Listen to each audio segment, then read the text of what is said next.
আসসালামু আলাইকুম স্যার। ধুর বাল তার বাড়ি একই কাজ।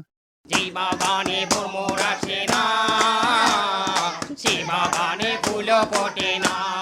যেই বাগানে ভ্রমর আসে না। ভাই স্যার আসছে।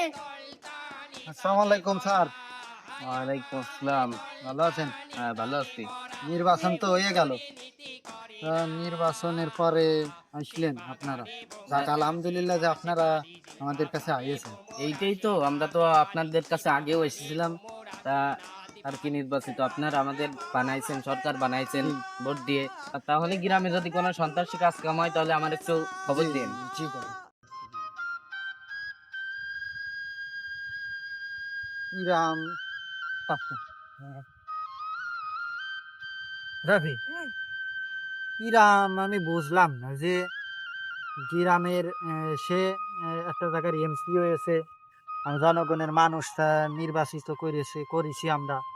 কিন্তু যাওয়ার সময় কত ভালো কথা বলে, কিন্তু যাওয়ার সময় একটু হাত বাড়াই দিলাম যে একটু মুসাফাটা করবো, হ্যাঁ, তা সে গুরুত্ব দিলে না।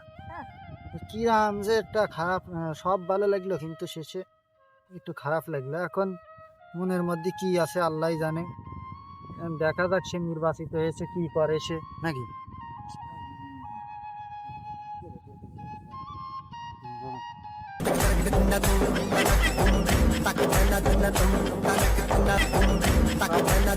আসসালামু আলাইকুম। ধুর, বারবার একই কাজ করতে ভালো লাগতেছে না।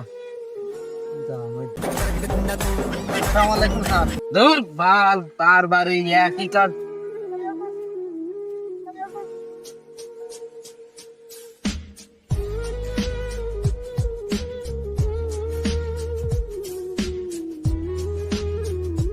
আমরা জনগণ সরকারকে নির্বাচিত করে কি এইরকমটাই চাইলাম যে আমাদের পরে সেই জুলুমই হবে? না, এরকমটা আমাদের আশা ছিল না।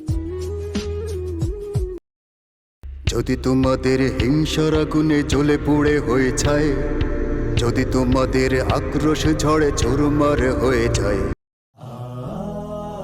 আসসালামু আলাইকুম। ভালো আছেন? আমরা নির্বাচিত হতে পারিনি, কিন্তু যে কাজগুলো আমরা পেয়েছি তা যথাযথভাবে পালন করবো ইনশাআল্লাহ।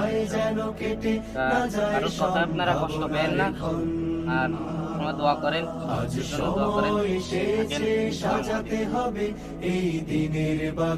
পবিত্র কোরআনে সূরা বাকারার 14 নম্বর আয়াতে আল্লাহ তাআলা বলেন, তারা যখন ঈমানদারদের সাথে মেশে তখন তারা বলে আমরা ঈমান এনেছি। আবার যখন তারা শয়তানদের সাথে মেশে তখন তারা বলে আমরা তো তোমাদের সাথেই রয়েছি, আমরা তো মুসলমানদের সাথে শুধু উপহাস ঠাট্টা করি মাত্র। এবং পরিশেষে বলা যায় নিশ্চয়ই আল্লাহ উত্তম পরিকল্পনাকারী।